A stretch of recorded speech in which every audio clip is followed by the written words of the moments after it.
أعوذ بالله من الشيطان الرجيم.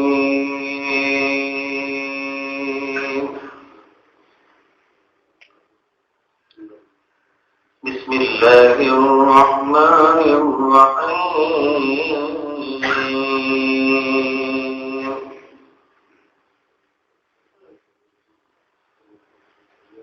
قاف والقرآن المجيد.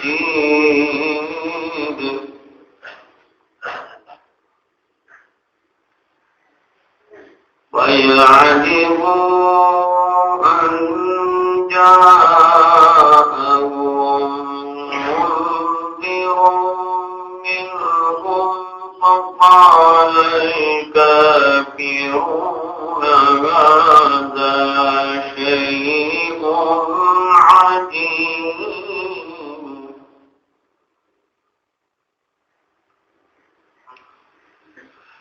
أإذا متنا وكنا ترابا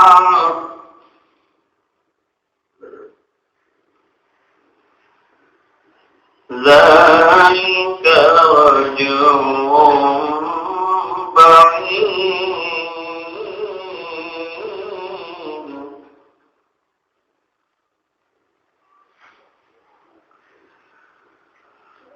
قد علمنا ما تنقص الأرض منهم وعندنا كتاب حفيظ.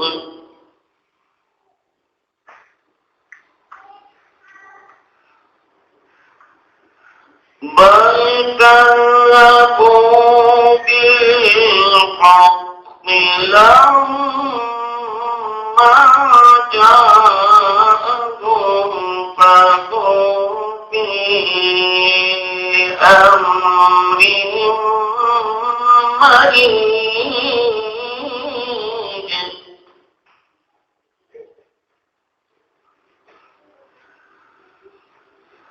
أفلم ينظروا إلى السماء فوقهم كيف بنيناها وزيناها وما لها من فروج.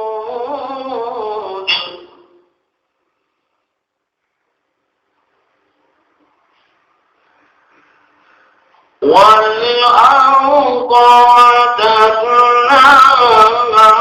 وألقينا فيها رواسي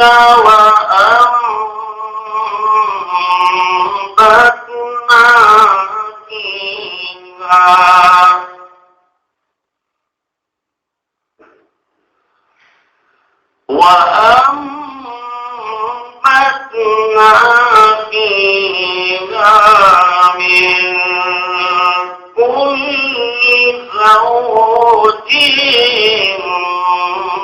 بديع.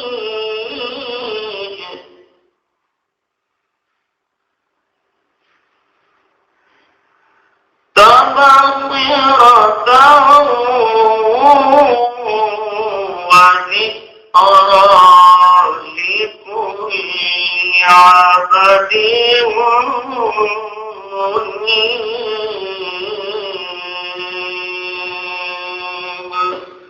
صدق الله العظيم.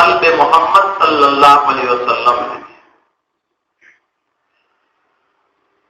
کیونکہ حضور پاک صلی اللہ علیہ وسلم کا قلب اطہر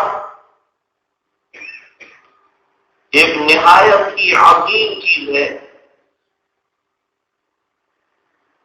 اتنی عظیم کہ اس پر اللہ تعالیٰ نے اپنی کتاب اتاری ہے۔ نزل به الروح الامین علی قلبک لتکون من المنذرین، آپ کے قلب پر اللہ تعالیٰ نے وحی اتاری اور قرآن کریم پورا آپ کے قلب اطہر پر اترا۔ تو ظاہری بات ہے کہ جس قلب پر اللہ نے اپنی کتاب اتاری ہو اور وہ جو کتابوں کی سردار ہو وہ اتاری ہو، تو ظاہری بات ہے کہ وہ قلب کتنا قیمتی ہے۔ اس بنا پر فرمایا کہ آپ سے مراد قلب محمد صلی اللہ علیہ وسلم، اور اس کی دلیل دیتے ہوئے ایک اور بات کہی کہ 23ویں پارے میں ہے سواد والقرآن ذی الذکر، اس سے سورت محمد صلی اللہ علیہ وسلم مراد ہے، کیونکہ جیسے حضور پاک صلی اللہ علیہ وسلم کا قلب اطہر اللہ کی خاص رحمتوں کا محور و مرکز ہے، اس طرح سورت محمدی صلی اللہ علیہ وسلم کی اور آپ کی زلفوں کی اللہ نے قسم کھائی ہے۔ دیکھیے فرماتے ہیں وَالضُّحَىٰ وَاللَّيْلِ إِذَا سَجَىٰ، آپ کے روح طیبہ کی قسم کہ جس سے آفتاب کے اجالے بھیک مانگتے ہیں، اور کہیں آپ کی زلف کی قسم کھائی، فرمایا وَاللَّيْلِ إِذَا يَغْشَىٰ وَالنَّهَارِ إِذَا تَجَلَّىٰ، آپ کے زلف اطہر کی قسم کے رات کی سیاہیاں اپنی سیاہی میں نبی کریم صلی اللہ علیہ وسلم کی زلفوں کی سیاہی کی محتاج ہے۔ تو سورت محمدی صلی اللہ علیہ وسلم کا کیا کہنا؟ آپ کی صورت کو دیکھ کر تو ایمان لانے والے ایمان لاتے ہیں۔ شیخ ابن عربی اور دوسرے محققین فرماتے ہیں کہ آپ صلی اللہ علیہ وسلم کی صورت انتہائی طور پر جمیل اور حسین بنائی اللہ۔ حضرت یوسف علیہ السلام کو اللہ نے حسن دیا اور حضور پاک صلی اللہ علیہ وسلم کو جمال دیا۔ حسن میں اور جمال میں کیا فرق ہے؟ یوں سمجھ لیجئے کہ جمال جو ہوتا ہے وہ ایک بڑا ٹینک ہے اور حسن جو ہوتا ہے ایک گلاس ہے۔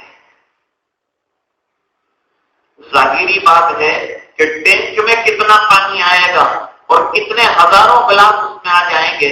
فرماتے ہیں سرکار کا جمال ہے جو حسن کا گنجینہ ہے، اور اس میں سے ایک حصہ حضرت یوسف علیہ السلام کو حسن کا ملا ہے۔ پھر ایک عجیب بات بیان فرمایا کہ حضرت یوسف علیہ السلام کو صباحت ملی ہے، اور نبی کریم صلی اللہ علیہ وسلم نے فرمایا مجھے اللہ نے ملاحت عطا کی ہے۔ اب یہ صباحت اور ملاحت میں کیا فرق ہے، اور ملاحت میں کیا خوبی ہے صباحت کے مقابلے میں؟ حدیث پاک میں فرمایا یوسف و صبیح وانا ملیح، یوسف صبیح ہے اور میں ملیح ہوں۔ صباحت چہرے کی اور جسم کی انتہائی سفیدی کو کہتے ہیں، جس کو دیکھ کر آدمی تھک جائے گا، اور ملاحت یعنی چہرے میں ایسی سفیدی کے ساتھ سرخی کی آمیز ہے اور کہ جتنا دیکھتا جائے حسن اور جتنا دیکھتا جائے اتنا اس چہرے سے اس ذات سے محبت بڑھتی جائے، دیکھنے کا ذوق بڑھتا جائے۔ اب یہ ملاحت کیسی ہے ذرا یہ دیکھیں، فرماتے ہیں کہ دانت ایک تو بالکل جڑے ہوئے ہوں، یہ بھی اچھا نہیں ہے، بہت دور دور ہوں، یہ بھی اچھا نہیں ہے۔ تو اعتدالی حسن دانتوں کا یہ ہے کہ دانتوں کے بیچ میں ہلکا ہلکا فاصلہ ہو۔ یہ حضور پاک صلی اللہ علیہ وسلم کے دندان مبارک میں تھا کہ جب آپ کلام کرتے تھے تو نور یہ سوراخوں کے بیچ میں سے چھلکتا ہوا لوگوں کو نظر آتا۔ اب فرماتے ہیں کہ بغل کی سفیدی کا عالم کے سجدے میں چادر چھوٹی تھی اور بغل مبارک نظر آئی تو لوگ یوں سمجھے کہ دل کے اندر کوئی چاند نہیں۔ تو ظاہری بات ہے کہ یہ ملاحت ہے کہ جتنا دیکھتے جاؤ اتنا ہی اور زیادہ دیکھنے کا ذوق بڑھتا جائے۔ صباحت میں آدمی سیر ہو جاتا ہے، دیکھنے کا ذوق ختم ہو جاتا ہے۔ اب آنکھوں کا حسن کیا ہے؟ آنکھوں کا حسن یہ ہے کہ سفیدی جو ہے انتہائی سفید ہو اور اندر کی جو سیاہی ہے وہ انتہائی طور پر سیاہ۔ حضور پاک صلی اللہ علیہ وسلم کی آنکھیں بھی اسی طرح کی تھیں کہ سفیدی انتہائی طور پر اور سیاہی انتہائی طور پر سیاہ۔ یہ آنکھوں کا حسن ہے۔ کانوں کا حسن بھی یہی ہے کہ بالکل سوپڑے کی طرح بھی نہ ہو اور بالکل چھوٹے بھی نہ ہو بلکہ اعتدال کے ساتھ نہایت مناسب ہو۔ تو آپ صلی اللہ علیہ وسلم کے گوشت مبارک تھے۔ اور ہونٹوں کا عالم بھی یہ تھا کہ نہ بہت موٹے ہوں نہ بالکل باریک ہوں، بس وہ لیمو کی خاشوں کی طرح جیسے ترتیب سے کاٹ کر رکھے گئے ہوں۔ حضور پاک صلی اللہ علیہ وسلم کے لب مبارک ہیں۔ بالوں کا حسن کیا ہے؟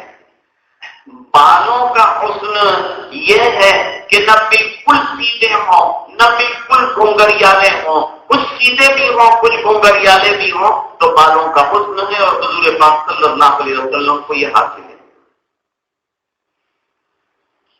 پھر فرماتے ہیں کہ ہاتھوں کا حسن کیا ہے؟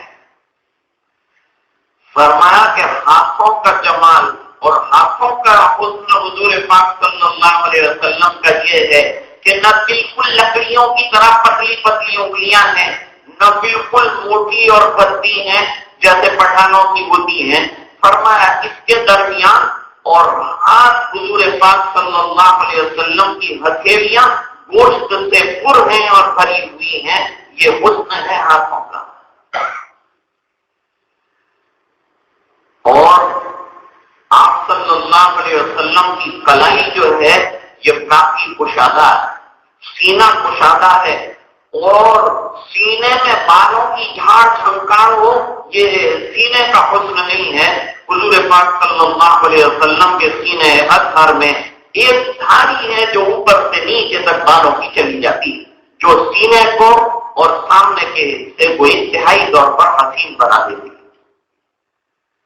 تو کوئی بھی حصہ حضور پاک صلی اللہ علیہ وسلم کا جسم اطہر کا لیجئے تو آپ کے اندر وہ جمال موجود ہے جو انتہائی طور پر کسی جنگلی کے اندر ہو سکتا ہے۔ اس لیے میں نے وہ شعر اس دن کہا تھا جو شاعر نے کہا، وَأَحْسَنُ مِنْكَ لَمْ تَرَ قَطُّ عَيْنِي وَأَجْمَلُ مِنْكَ لَمْ تَلِدِ النِّسَاءُ خُلِقْتَ مُبَرَّأً مِنْ كُلِّ عَيْبٍ وَكَأَنَّكَ قَدْ خُلِقْتَ كَمَا تَشَاءُ۔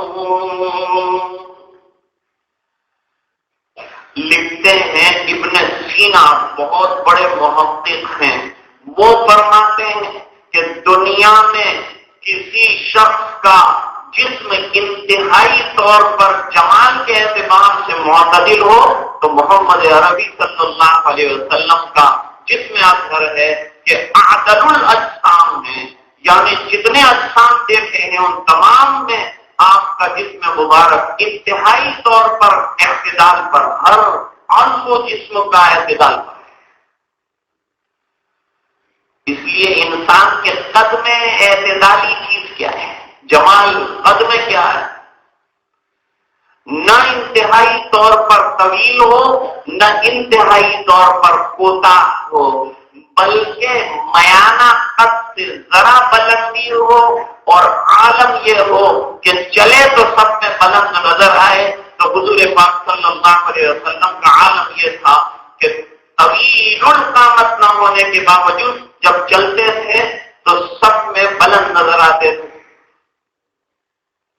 تو قد کا حسن دیکھیں، آنکھوں کا جمال دیکھیں، ہونٹوں کا جمال دیکھیں، اللہ نے ہر کلام کا جمال جو ہے وہ نبی کریم صلی اللہ علیہ وسلم کو عطا فرمایا۔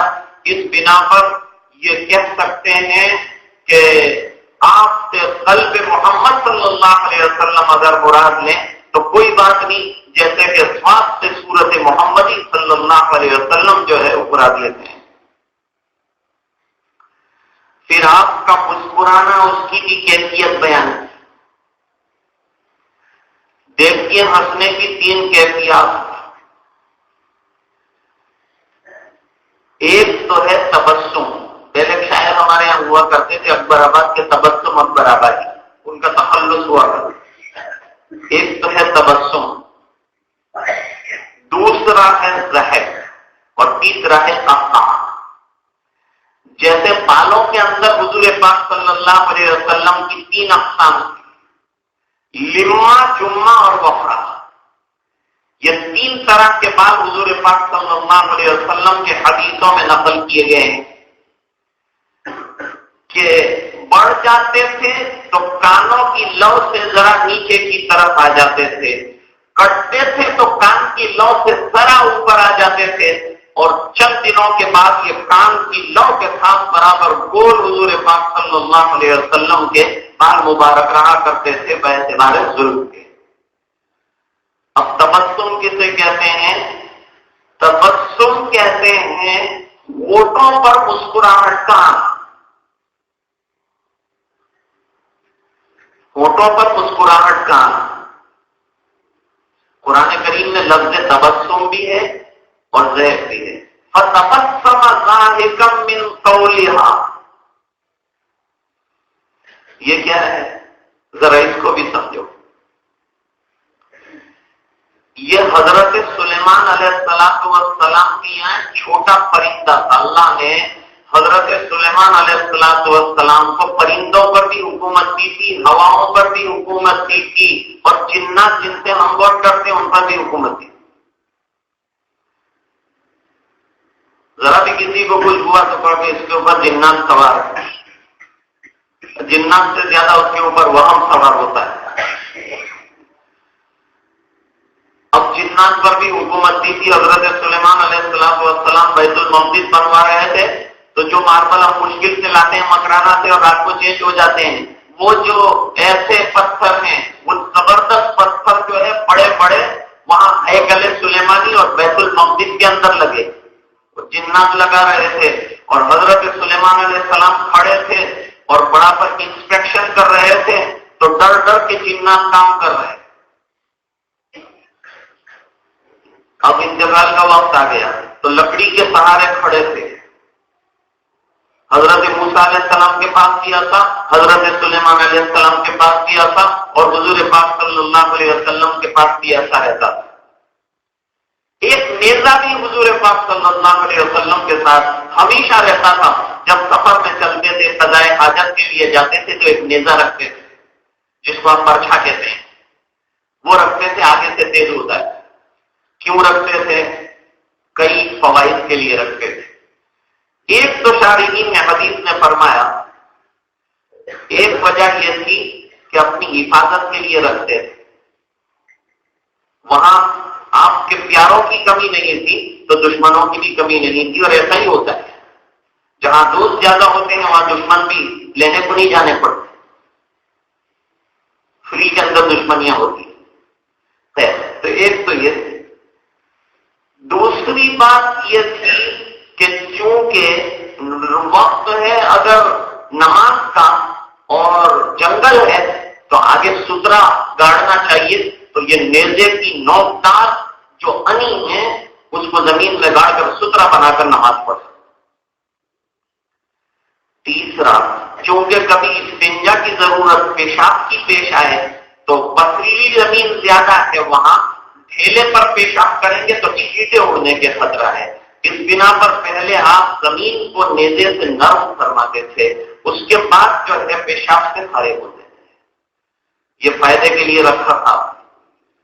قبرستان تشریف لے گیا اور قبر میں اتار دیا تھا جنازے کو، تو سرکار ایک کنارے پر بیٹھے ہوئے ہیں اور آپ کے ہاتھ میں چھڑی ہے اور وہ چھڑی سے آپ زمین کو کرید رہے ہیں. اس سے چھڑی کا ہونا حضور پاک صلی اللہ علیہ وسلم کے پاس تھا. بالکل حضرت سلیمان علیہ السلام کے انتقال کا وقت آ گیا اور جنات کام کر رہے تھے. اگر ان کو پتا چلے کہ انتقال ہو گیا فوراً بھاگ جائیں گے جنات. تو دعا کی کہ اللہ کیا ہوگا، وقت بھی آ چکا ہے، فرمایا آپ کھڑے رہیں گے اور ہم روح قبض کر لیں گے اور بیت المقدس جب آپ کا کمپلیٹ ہوگا، جب تک جو ہے آپ کی یہ چھڑی کو اندر سے دیمک کھا کے کھوکھلا کر دے گی. جب بوجھ نہیں برداشت کر سکے گی یہ لکڑی تو گرے گی ٹوٹ کر، اس کے ساتھ آپ کا لاشا گرے گا. تب جنات کام کر چکے ہوں گے اپنا مکمل اور آپ کو اٹھا کر لے جایا جائے گا اور یہ کام بھی پورا ہوگا، آپ کو دفنایا بھی جائے گا. اب حضرت سلیمان علیہ السلام کے پاس ایک پرندہ بھی جو ہے روزانہ پارلیمنٹ کے اندر حاضر ہوتا تھا. حاضری لیتے تھے وہ، اگر کہ ہم لوگ نماز میں آنے والوں کی حاضری نہیں لیتے، لیکن حضرت فاروق اعظم رضی اللہ تعالیٰ وہ حاضری بھی لیتے تھے اور جو نہیں آئے اس کی خبر بھی لیتے تھے. اب فرماتے ہیں کہ وہ ہدہد پرندہ چھوٹا سا تھا لیکن نظر چلی گئی. حضرت سلیمان علیہ السلام نے اس سے کہا کل کہاں غائب تھا تو؟ کل ایبسنٹ تھی تیری، اٹینڈنس نہیں تھا. کل کیا بات تھی، کیا ہوا تھا، کیوں غیر حاضر تھا؟ کہ حضرت میں تو گیا تھا ملک سبا، میں ملک سبا گیا تھا. ملک سبا میں تو نے کیا دیکھا؟ کہ حضرت وہاں کی جو ملکہ ہے اس کا نام بلقیس ہے اور بلقیس جو ہے بہت بڑی حکومت رکھتی ہے اور یہ آفتاب کی پرستار ہے. اس کی پوری پارلیمنٹ والے سورج کی پوجا کرتے ہیں. تو میں وہاں گیا تھا، ان کے سب ناز نخرے اور ان کی عبادتیں اور تمام چیزیں دیکھ کر آیا. حضرت سلیمان علیہ السلام نے فرمایا دور ہے، وہ دور ہے، بہت دور ہے، کہ ان کو لیٹر پہنچا سکتے ہیں. تو جب یہ بات کہی کہ میں وہاں گیا تھا اس وجہ سے میری غیر حاضری گئی، تو یہ بات سن کر حضرت سلیمان علیہ السلام متبسم ہوئے کہ عزیز کہ مجھے نہیں معلوم ایک چیز کہ ملک کہاں کہاں ہے اور جا کے ہدہد خبر لے کے آ گیا. سب چیزوں کی انبیاء کرام کو خبر وہ ضروری نہیں ہے. دیکھو ہدہد کو پوچھنا پڑا کہ تم کہاں گیا تھا اور ہدہد نے بتایا کہ میں فلان فلان جگہ گیا.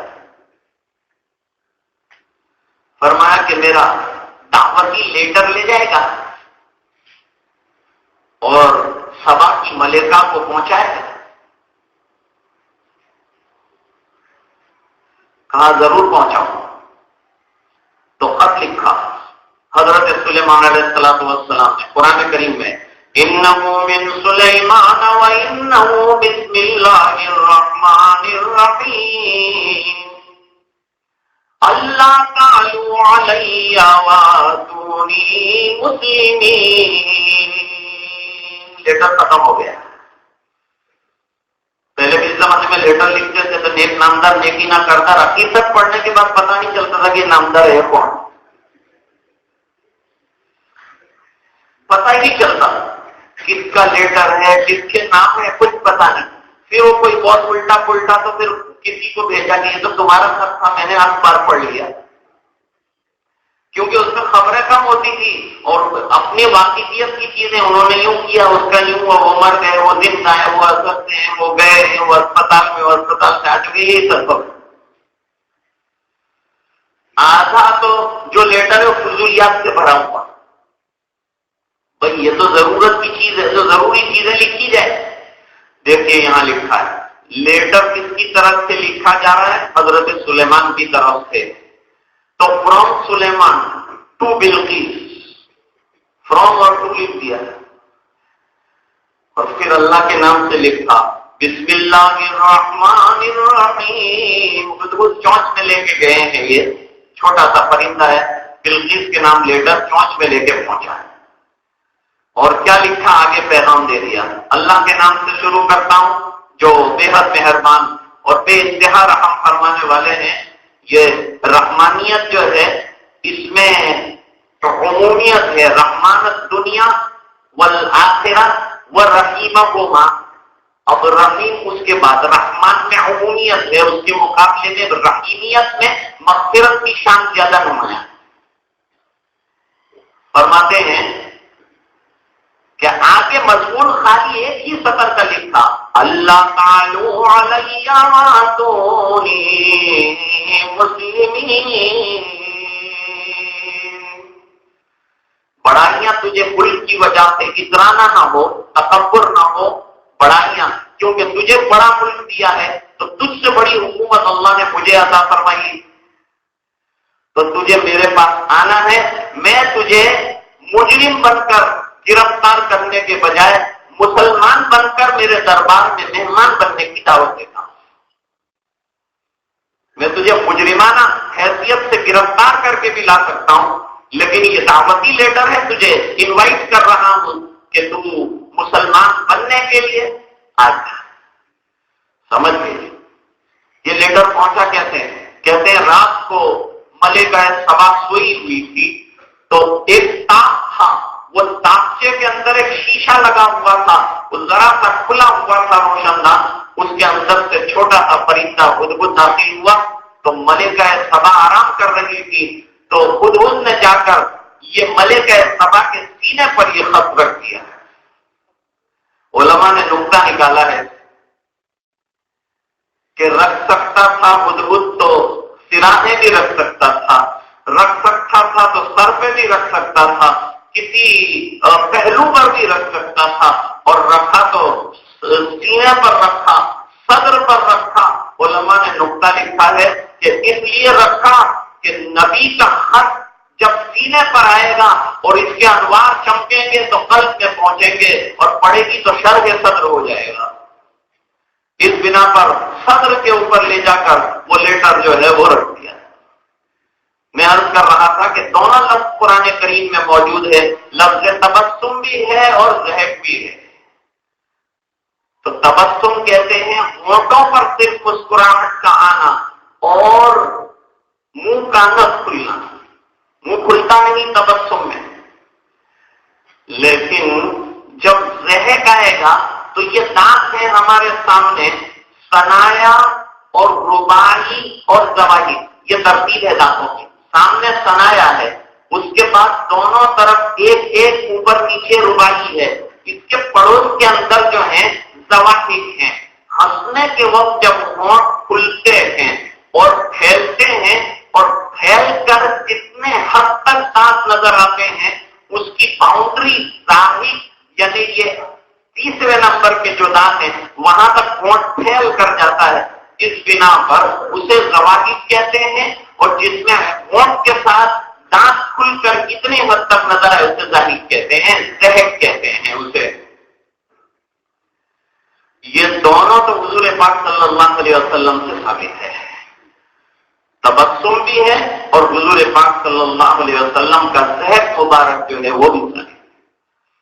لیکن تیسری چیز ہے قہقہہ. قہقہہ لگایا حضور پاک صلی اللہ علیہ وسلم نے. قہقہہ کس کو کہتے ہیں؟ اس حد تک ہنسنا کہ تبسم بھی ختم، ذہب سے بھی معاملہ آگے، دونوں منہ کے یہ حصے جو ہیں کھلے ہوئے ہیں اور ہاں ہاں کی آواز آ رہی ہے۔ یہ شان ناظر حضور پاک صلی اللہ علیہ وسلم کی زندگی میں رہا، یا تبسم یا ذہب، اور کہاں حضور پاک صلی اللہ علیہ وسلم کی عادت نہیں ہے۔ حضور پاک صلی اللہ علیہ وسلم کا عالم کیا ہے؟ فرماتے ہیں کانا دائم الفکرت طویل الاحزان، ہمیشہ متفکر رہتے تھے اور آخرت کے غم میں اور امت کے غم میں سرکار ڈوبے رہتے تھے۔ تو جو غموں میں ڈوبا ہو اس کو کہاں لگانے کا موقع ہی کہاں ہے؟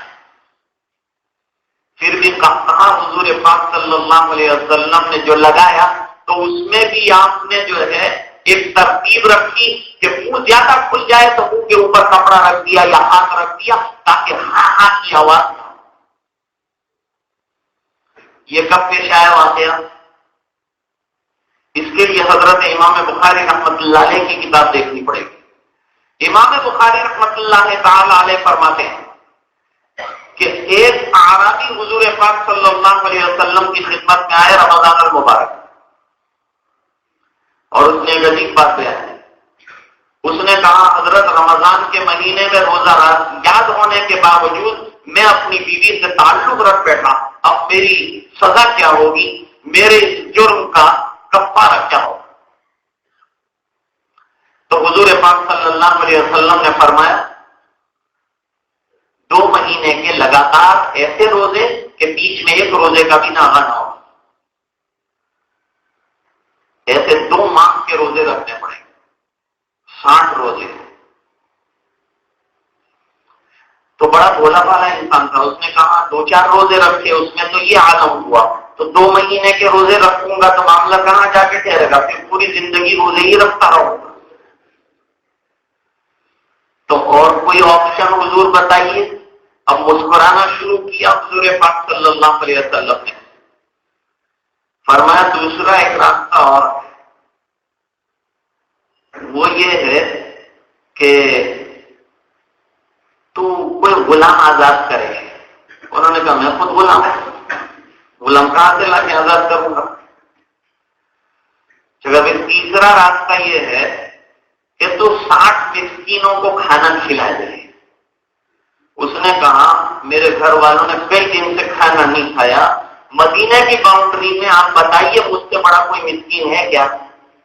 تو میں کہاں سے 60 مسکینوں کو کھانا کھلاؤں گا؟ کھانا ہوتا تو میں خود نہ کھاتا۔ اب سرکار نے پھر بھی یہ نہیں فرمایا کہ نہ پیٹ میں کھانے کا ٹھکانا نہ گجوے میں پیسے کا ٹھکانا، تو پھر یہ مستیاں کرنے کی کیا ضرورت تھی؟ لیکن حضور پاک صلی اللہ علیہ وسلم پر قربان ہو جائے امتی کہ آپ نے ذرا بھی اس کو شرمندہ نہیں ہونے دیا، خاموش رکھے آپ۔ اور ایک اور بات فرمائی آپ نے کہ اچھی بات ہے، تینوں میں سے کوئی آپشن پر تیرا عمل نہیں ہو سکتا۔ سامنے سے ایک آدمی 2 بڑے تھیلے بھر کر کھجورے لے کے آیا، کھجورے لے کے آیا۔ تو جب کھجورے لے کے آیا تو حضور پاک صلی اللہ علیہ وسلم نے دیکھا کہ اس کے اندر جو ہے 50-60 سیر جو ہے وہ یا کلو کھجوریں دونوں بڑے تھیلے میں ہیں۔ آپ نے فرمایا کہ لے جا، اور لے جا کر کے اب تو کھلا سکتا ہے نا؟ فرمایا کہ میرے بچے حضور کیا کھائیں گے؟ فرمایا جا لے جا اور تیرے بچوں کو کھلا، لیکن آج کے بعد جو ہے یہ تیرے لیے خالی مخصوص قاعدہ ہوا، پہلی مرتبہ یہ مسئلہ سامنے آیا ہے تو اس کو مسائل کی ابتدا کی رخصت کے اوپر محمول کر دیا اور فرمایا تیرے لیے یہ خاص ہے، باقی کسی کے لیے ایسا نہیں رہے گا۔ ضابطہ جو ہے وہ 3 چیزوں میں سے ایک کا وہی رہے گا، اس کے علاوہ اور کچھ نہیں رہے گا۔ تو جب اس نے یہ کہا اور اٹھائے تھیلے تو حضور نے کہاں لگا دیا، کیونکہ باتیں اس کی ایسی تھی جیسے کہ ہمارے سامنے بات آئی تو زور سے ہنسی ہمیں آئی، تو اس سرکار کو بھی تحتے کی کیفیت آپ نے کپڑا رکھا اپنے منہ پر، تو لگ جائے اگر تو پھر اس کا بھی طریقہ جو ہے وہ بتلایا گیا ہے۔ خیر میں بات یہ عرض کر رہا تھا کہ زندگی کے جتنے بھی شعبے ہیں ان تمام شعبوں میں حضور پاک صلی اللہ علیہ وسلم نے ہم کو تعلیم دی۔ اب اگر کوئی کہے گا کہ رونے کی تعلیم، فرمایا رونے کی بھی تعلیم۔ آپ کی گود میں آپ کا ایک بیٹا جو حضرت ماریہ کی بدن سے پیدا ہوا تھا، اس کا نام رکھا تھا ابراہیم، تو جب اس کے دنیا سے جانے کا وقت آیا تو بلایا حضور پاک صلی اللہ علیہ وسلم کی گود مبارک میں یہ لفظ جگر اور نور نظر آپ صلی اللہ علیہ وسلم کا رکھا گیا، اور جان کنی کا عالم حضور پاک صلی اللہ علیہ وسلم سے دیکھا نہیں جاتا، اور آنکھوں سے آنسو روا ہیں اور فرماتے ہیں وَإِنَّا لِفِرَاقِكَ يَا إِبْرَاهِيمُ لَمَحْزُونُونَ، اے میرے لفظ جگر اور نور نظر، تو دنیا سے جا رہا ہے، میرا دل انتہائی طور پر غمگین ہے، مغموم ہے میرا دل، لیکن آنکھیں جو ہے وہ آنسو بہا سکتی ہیں، دل غمگین ہو سکتا ہے، لیکن زبان پر جو تیرا فیصلہ ہے اے اللہ اس کے خلاف ایک بات بھی نہیں نکل سکتا۔ اس لیے ایک حدیث شریف میں حضور پاک صلی اللہ علیہ وسلم نے فرمایا کہ اگر کسی کی آنکھوں سے آنسو بہتے ہیں کوئی حرج نہیں، لیکن پکڑ جو ہوگی اس کے اوپر ہوگی، یعنی زبان سے اگر کوئی جملہ خلاف شرع اور اللہ کے فیصلوں کے خلاف نکلا تو بس یہ جو ہے اس پر اللہ کے یہاں پکڑ ہوگی۔ اس بنا پر بعض حضرات نے لکھا کہ آپ القرآن المجید نے قدر اللہ کی طرف اشارہ کیا، قضاء اللہ کی طرف اشارہ کیا کہ فیصلے جو در حقیقت اللہ کے ہیں اور فیصلوں پر اللہ کے بندوں کو راضی رہنا چاہیے، جبکہ سواد کے اندر صداقت ربانی کی طرف اشارہ کیا ہے یا صداقت محمدی صلی اللہ علیہ وسلم مراد ہو سکتے ہیں، لیکن عرض کیا تھا کہ یہ سب تخمینے ہیں اور یہ سب اندازے ہیں، اور حتمی اور یقینی بات اگر ہو سکتی ہے حروف مقطعات کے بارے میں تو یہ کہہ سکتے ہیں کہ اس کا حتمی علم، جیسے جلال الدین سیوطی رحمۃ اللہ علیہ 9ویں صدی کے علماء میں سے ہیں، 911 ہجری میں جلال الدین سیوطی رحمۃ اللہ علیہ دنیا سے تشریف لے گئے۔ یہ بڑے عجیب و غریب شخص رہے اور اللہ نے عجیب عجیب کرامات جلال الدین سیوطی رحمۃ اللہ علیہ کو عطا فرمائی۔ 21 مرتبہ جناب رسول اللہ صلی اللہ علیہ وسلم کی زیارت اپنی بیداری کے عالم میں کی ہے۔ ایک تو خواب میں کوئی دیکھے حضور پاک صلی اللہ علیہ وسلم کو، لیکن ایک ہے کہ بیداری کے عالم میں سرکار کو سامنے بیٹھا ہوا دیکھے، یہ بہت اعلیٰ درجے کا مقام ہے، جس کو حدیث پاک میں بیان فرمایا کہ من رانی فی المنام فسیرانی فی الیقظہ، جو مجھے خواب میں دیکھ چکا ہے ان قریب مجھے بیداری کے عالم میں بھی دیکھے گا۔ اب اس کا تعلق جو ہے نہایت عالی مقامات سے ہمارا اس سے کوئی لینا دینا اور تعلق نہیں، اس لیے ہم اس کو نہ سمجھا سکتے ہیں نہ بتا سکتے ہیں۔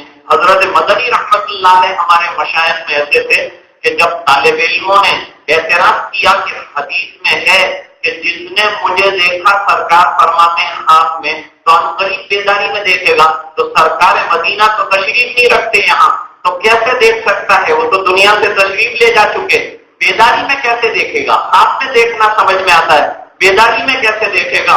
فرماتے ہیں کہ پہلے تو دلائل سے سمجھایا، لیکن طلبہ اعتراض زیادہ کر رہے تھے، تو چہرے انور روزے رسول صلی اللہ علیہ وسلم کی طرف پھیر لیا۔ طلبہ بھی ادھر دیکھنے لگے، کہ استاد ادھر دیکھ رہے ہیں، تو طلبہ نے بھی دیکھنا شروع کیا۔ وہاں روزے کے بجائے جناب رسول اللہ صلی اللہ علیہ وسلم کو تشریف فرما دیکھا، اور جمال جہاں آرا دیکھنے میں اتنے منہمک ہو گئے کہ حضرت مدنی رحمت اللہ علیہ نے فرمایا بھائی اب تو یقین آیا کہ نہیں آیا، چلو آگے سبق پڑھو۔ لیکن وہ جمال محمدی صلی اللہ علیہ وسلم کا جو موقع ان کو مل گیا تھا دیکھنے کا، وہ کہاں اس سے نکلنا چاہتے تھے، اس بنا پر بڑی مشکل سے ان کو ادھر متوجہ کیا اور بتلایا کہ دلائل سے نہیں سمجھتے تو یہ عمل ہے۔ آپ اندازہ لگائیے کہ جس شخصیت کو یہ مرتبہ اور یہ رتبہ حاصل ہو، روضہ رسول کے پیچھے جب کھڑے ہوتے تھے تو کون سے 1 گھنٹے تک جو ہے وہاں لکڑی کی طرح کھڑے رہتے تھے ادب کے ساتھ، اور تھک جاتے تھے، پیچھے مریدین کمر پکڑ پکڑ کر سہارے لگا کر بیٹھ جاتے تھے، اور کہیں پھر سرکار کے دربار میں حاضر ہیں حضرت مدنی رحمت اللہ علیہ کا مراقبہ ختم ہوتا، تب جا کر کے جو ہے وہ ایک دم چلنا شروع کرتے تھے۔ اور جتنے شاگرد ہوتے تھے وہ بھی جو ہے پیچھے دوڑنا شروع کرتے تھے. تو میں عرض کر رہا تھا کہ یا تو کاف سے تو جلال الدین سیوطی رحمت اللہ علیہ کی بات کر رہا تھا کہ انہوں نے لکھا. اور عجیب بات یہ ہے کہ کثیر التشنیف شخص نے جلال الدین سیوطی رحمت اللہ علیہ کثرت سے انہوں نے تصانیف کی ہیں. ان میں سے ایک جلیل القدر تصنیف ہے ان کی خصائص کبریٰ. حضور پاک صلی اللہ علیہ وسلم کی خصوصیات میں ایک بہترین اور شاندار کتاب انہوں نے جو ہے وہ تحریر فرمائی. اس کے علاوہ فرماتے ہیں کہ میں نے کعبۃ اللہ کا غلاف پکڑ کر دعا کی کہ میں علوم میں اور حدیث میں ابن حجر عسقلانی سے کم نہ رہوں اور مجھے فقہ کے اندر جو ہے میرے استاد محترم جیسا مقام اللہ عطا فرما دے. جتنی دعائیں کی اللہ تعالیٰ نے وہ سب سنی ہیں. صرف 40 سال کی عمر میں وہ لکھا ہے کہ جو ہم پوری زندگی پڑھ نہیں سکتے. 40 سال کے بعد عبادت میں لگ گئے اور فرمایا کہ 40 سالوں کے بعد بھی اگر آدمی عبادت میں نہیں لگا تو اللہ کے یہاں اگر پہنچ گیا اور یوں کہا کہ میرے کو ٹائم نہیں ملا, اس کا یہ عذر نہیں چلے گا. اور اللہ فرمائیں گے 40 سال عمر عزیزت گزر, 40 سال سے زیادہ تجھے زندگی دی, 50 سال 60 سال کیا کرتا رہا؟ سب چیزوں کا تجھے ٹائم ملا اور فرصت ملی, نہیں ملی تو میری عبادت کی تو کب عبادت کرنے والا تھا؟ 40 سال کے بعد لکھنا بند کر دیا, مسجد کے اندر جو ہے کھوٹے گاڑ دیے, وہیں اپنی زندگی گزاری. خیر میں بات عرض کر رہا تھا کہ پاک القرآن المجید میں اخیری فیصلہ جلال الدین سیوطی رحمۃ اللہ علیہ کا یہ ہے کہ اللہ عالم و بمرادہ بذالک, اس سے اللہ کی مراد کیا ہے یہ اللہ کو معلوم ہے اور وہی اس کو زیادہ جانتے ہیں. لہذا جب وہ زیادہ جانتے ہیں تو ہم کو بہت زیادہ اس کی تحقیق میں پڑھنے کی ضرورت نہیں. دو بات سمجھو, ایک تو یہ کہ دوسرے مضامین قرآن کریم کے سمجھنے کے لیے اپنے علمی جو کاوشیں ہیں اس کو لگانے کا حکم دیا ہے, لیکن یہ حروف مقطعات اور متشابہات قرآنیہ جہاں آ جائے وہاں یوں فرمایا کہ یہاں امتحان ہے کہ علماء تحقیق سے رکیں گے نہیں, اور ہم چاہتے ہیں کہ یہاں آ کے تحقیق رکے, ہم اس کا امتحان لینا چاہتے ہیں. اور جگہوں پہ تحقیق کرنے کا امتحان ہے, یہاں تحقیق سے رکنے کا امتحان ہے. اللہ تعالیٰ سمجھنے کی توفیق عطا فرمائے. ہمارے کچھ متعلقین جو ہیں کچھ تو ان میں سے ایسے تھے کہ جیسے یوسف بھائی نے بتایا کہ ہماری مجلس میں تشریف لاتے تھے, ان میں سے بعض حضرات جو ہیں جیسے کہ عبد الرزاق بھائی, ان کو ذرا دل کا دورہ پڑا ہے اور مجلس میں ہمیشہ تشریف لاتے تھے. ان کے لیے دعا فرمائیں, اللہ تعالیٰ ان کو صحت کاملہ عاجلہ مستمرہ اور دائمہ نصیب فرمائے. اور جناب یونس بھائی سائیکل والوں کی گرنے کی وجہ سے پیر کی ہڈی جو ہے ٹوٹ گئی, اللہ تعالیٰ ان کی ہڈی جوڑ بھی دے, انہیں شفا کاملہ بھی عطا فرمائے, صحت بھی عطا فرمائے, پریشانی تکلیف درد تمام چیزوں کو دور فرمائے. فاطمہ بی بی ابراہیم ڈبلی لندن میں بولٹن میں قیام پذیر ہیں, ان کی خبر انتقال کی آ گئی تو ان کے لیے دعائے مغفرت کی جائے. اس کے علاوہ ناصر بھائی سورتی جن کے بیٹے محمد نبی کا ایک حادثے میں انتقال ہو گیا, جوان موت ہوئی, ماں باپ کے لیے دعا فرمائے, اللہ تعالیٰ انہیں صبر جمیل عطا فرمائے, اور بچے کے لیے دعا فرمائے, اللہ تعالیٰ بھرپور مغفرت فرمائے اور اعلیٰ علیین میں بہتر مقام عطا فرمائے. ہمارے بہت عزیز ہیں محمد مونس صاحب, میرے والد صاحب کے ساتھ بھی بڑے گہرے روابط اور تعلق ہمیشہ, اور وہ مختلف علاقوں میں بڑے آفیسر کی حیثیت سے کام کرتے رہے. ان کی اہلیہ محترمہ جو ہیں وہ اسپتال میں زیر علاج ہیں, کچھ زیادہ مریضہ ہو گئی ہیں. تو صبح میں ان کا بھی فون آیا تھا, 11 سے حضرت امیر صاحب اور دوسرے احباب تشریف لائے, انہوں نے بھی جو ہے آپ حضرات سے دعا کی درخواست کی ہے کہ وہ خاتون کے لیے جو ہے دعا کی جائے. ایک کوئی خاتون ہے نادرہ بیگم, وہ بھی بہت زیادہ بیمار ہیں, تو ان کے لیے بھی دعا فرمائے, اللہ ان کو بھی خوب شفا کاملہ عطا فرمائے, صحت دائمہ عاجلہ مستمرہ نصیب فرمائے اور درد پاک فرمائے.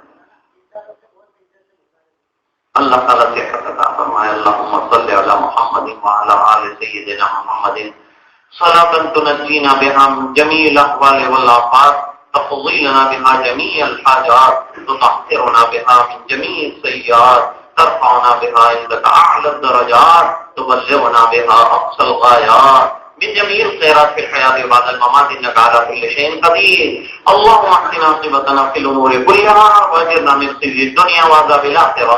اللهم وفقنا لما تحب وترضى واجعل آخرتنا خيرا من الأولى. اے اللہ ہمارے گناہوں کو معاف فرما، کوتاہیوں سے درگزر فرما. اللہ ہم گناہگار ہیں، مجرم ہیں، ہمارے پاس گناہوں، کوتاہیوں، لغزشوں کے علاوہ کچھ نہیں. اللہ تیرے کرم کے ہم بھکاری اور تیرے مغفرت کے بھکاری ہے اور منگتا ہے.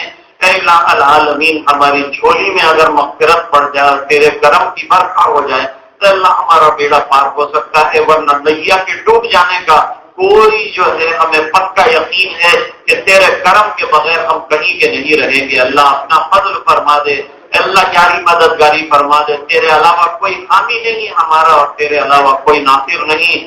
اپنی رضا والی زندگی عطا فرما دے اور تیری مان کر چلنے والوں کو تو کامیاب کرتا ہے، اس کا سچا یقین ہمیں عطا فرما دے. اللہ نمازوں کا پابند بنا دے اور اے اللہ تلاوت قرآن کریم کا شیدائی بنا دے. اللہ ایک ایک رکعت ادب سے پڑھنے والا اور خشوع خضوع کے ساتھ ادا کرنے والا بنا دے. اللہ ہماری نمازیں ٹوٹی پھوٹی اور منہ پر مارنے کی صحیح، لیکن اگر تیرا کرم ہو جائے اور ٹوٹا پھوٹا تو قبول فرما لے تو ہم گندے ہیں لیکن تیرے بندے ہیں. اللہ ہمیں محروم نہ فرما. اے اللہ اگر تو نے محروم کر دیا تو ہمارے پاس کوئی دروازہ نہیں جس کو کھٹکھٹا کر ہم اس سے ہاتھ پھیلا کر مانگ لیں گے. اے اللہ تیرا دربار بڑا وسیع ہے، تیرے خزانے میں کوئی کمی نہیں. اے اللہ تو ہماری عبادتوں میں ظاہری بات ہے کہ جو ٹوٹی پھوٹی لگڑی لولی ہے اس میں تو کچھ دیکھے گا نہیں، لیکن تیرے کرم کے ہم مت والے ہیں اور اے اللہ بھکاری ہیں. اپنے کرم سے اگر تو نے نواز دیا تو تیری شان میں کچھ کمی نہیں آئے گی. اور اے اللہ ہم جیسوں کی بگڑی بن جائے گی اور پوری امت کی بگڑی بنا دے اور ایک ایک فرد کی بگڑی بنا دے. اور اے اللہ جو بیمار ہیں انہیں شفائے کاملہ دے دے اور جو پریشان ہیں ان کی پریشانیاں دور فرما دے. جو دل کے عارضوں میں مبتلا ہیں ان کو بھی صحت دے دے، جو بخار جیسے امراض میں مبتلا ہیں ان کو بھی صحت عطا فرما دے. اور اے اللہ جتنے جتنے لوگ پریشان ہیں تمام کی پریشانیاں دور فرما دے. اے الہ العالمین ایمان پر دنیا سے جانے والوں کی بھرپور مغفرت فرما دے. اے الہ العالمین اس پورے مجمع کی مغفرت فرما، امت کے ایک ایک فرد کی مغفرت فرما. اے اللہ کی دعائیں اپنے فضل و کرم حبیب پاک صلی اللہ علیہ وسلم کے صدقے میں منظور فرما برحمتک یا ارحم الراحمین. آئندہ کل سے انشاءاللہ عشاء کی نماز 8:15 بجے ہوتی ہے.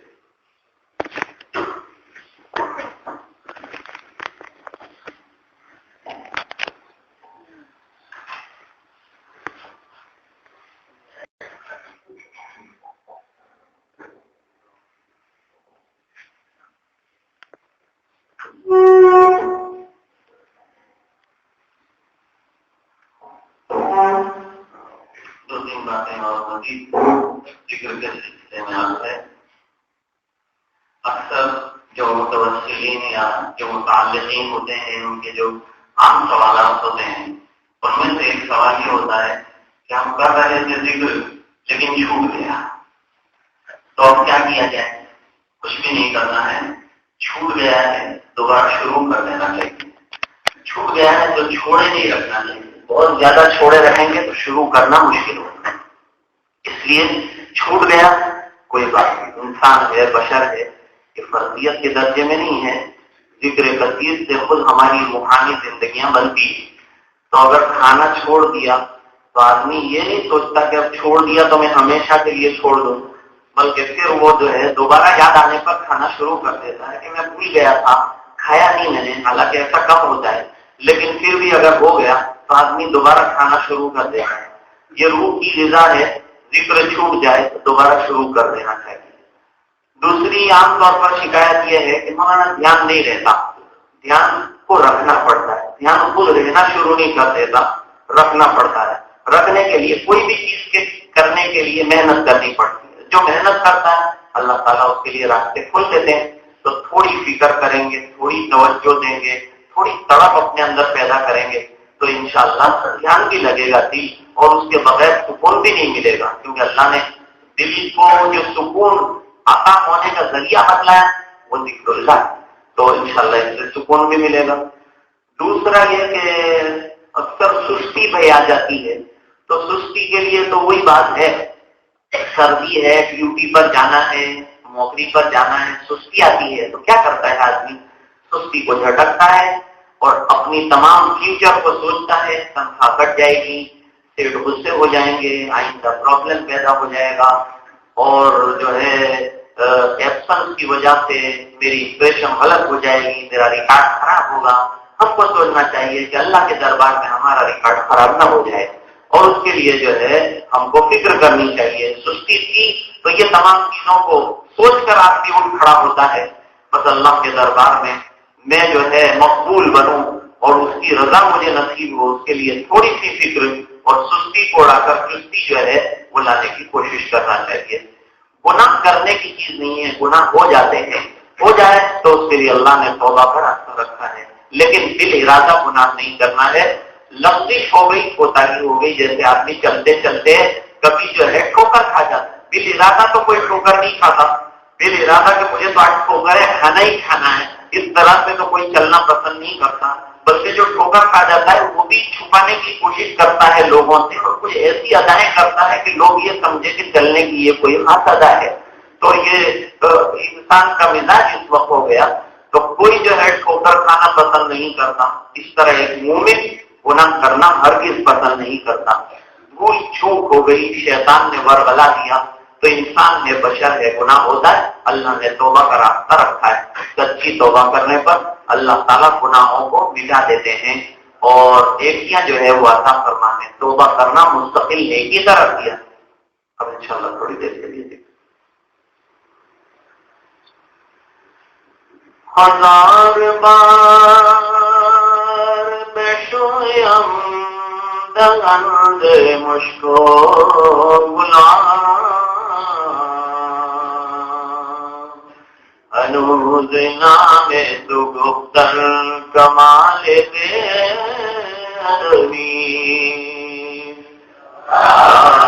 لا الہ الا اللہ لا الہ الا اللہ لا الہ الا اللہ لا الہ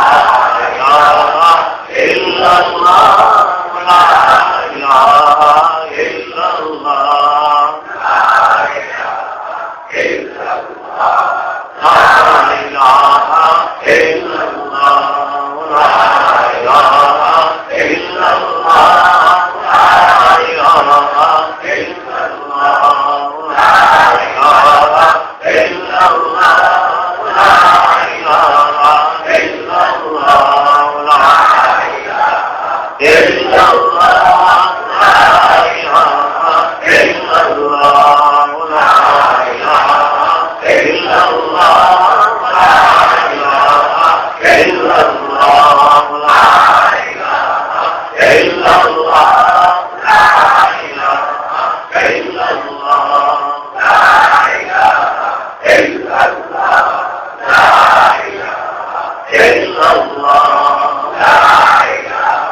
الہ الا اللہ لا الہ الا اللہ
وأتباعه وبدعته وعلماء أمته أجمعين وبارك وسلم تسليما كثيرا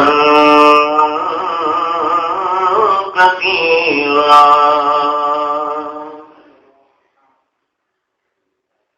مراقبہ اللہ کی رحمت کے انتظار اور دھیان میں بیٹھنے کا نام ہے. آنکھیں بند ہو، جسم میں نقل و حرکت نہ ہو، سر کو دل کی طرف ذرا سا جھکایا جائے اور ایک ہی تصور رکھا جائے اللہ کی رحمت برس رہی ہے تو دل میں سما رہی ہے، دل اللہ اللہ اللہ کر رہا ہے. ہم سے کچھ دیر تک انشاءاللہ مراقب رہیں گے.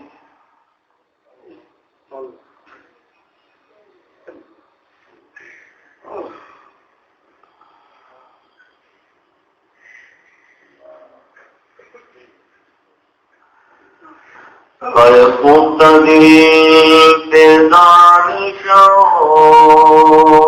بیدار شو بیدار شو.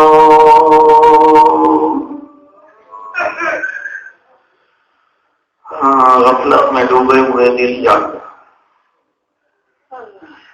در ذکر حق مشغول شو مشغول شو مشغول شو.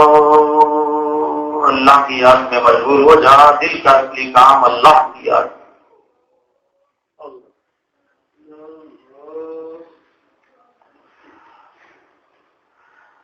عزیزو دوستو یارو یہ دنیا دار پانی گئے، دل سے مت لگاؤ تم لحد میں جا بنانی گئے. تو آیا قمر ساتھ فسال ذات دنیا میں، اے کوئی گئی تیری کیسی نادانی ہے.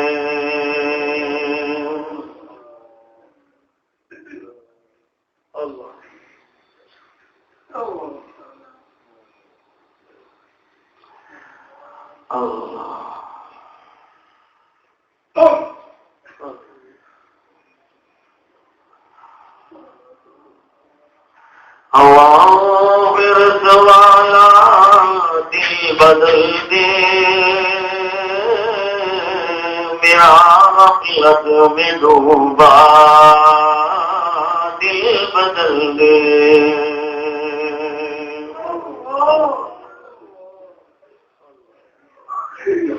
بدل دے دل کی دنیا دل بدل دے خدایا فضل فرما دل بدل دے.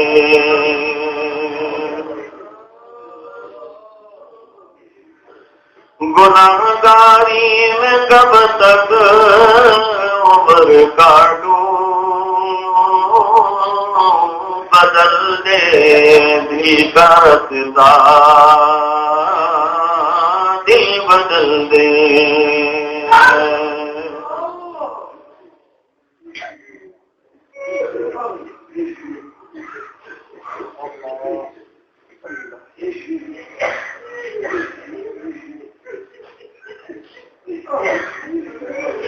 سنو میں نام تیرا دھڑکنوں میں مزہ جائے مولا دل بدل دے.